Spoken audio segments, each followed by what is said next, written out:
হে WhatsApp guys, কেমন আছো তোমরা? আশা করি সকলেই ভালো আছো। তো আমি তামিম বাংলা রিভিউ হাউসের পক্ষ থেকে জানাই শুভেচ্ছা।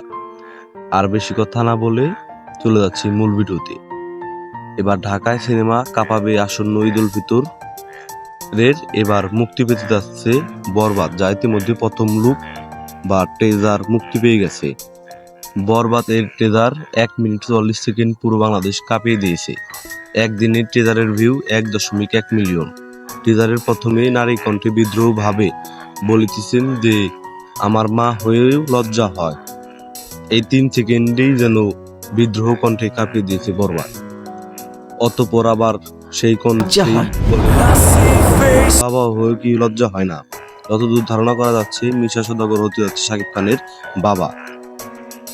তারপরে আবার পুরুষ কণ্ঠে আদালতের সামনে একজন বলেন যে তিনি একজন ড্রাগ অ্যাডিক্ট। আবার আরেকজন মহিলা কণ্ঠে বলেন যে তিনি একজন রেপিস্ট।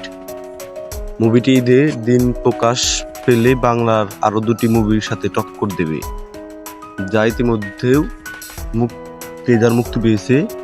তার ভেতর একটি হলো দাগি নিশা সওদাগরের, আর একটি হলো জঙ্গলি যা সিয়ামের।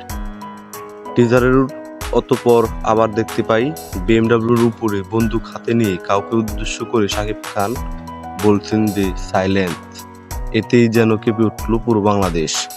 ধারণা করা যাচ্ছে যে বাংলা সিনেমার জগতে বা ঢালিউডের জগতে সর্বোচ্চ ব্যয়বহুল বা বড় অঙ্কের মুভি হতে যাচ্ছে এই মুভিটি, যা 30 দিন পর হলে দেখা যাবে। তো আজ এই পর্যন্তই থাক। পরবর্তী মুভি রিভিউতে আপনাদের সাথে দেখা হবে। এ ধরনের ভিডিও পেতে অবশ্যই চ্যানেলটিকে সাবস্ক্রাইব করবেন। Bye bye.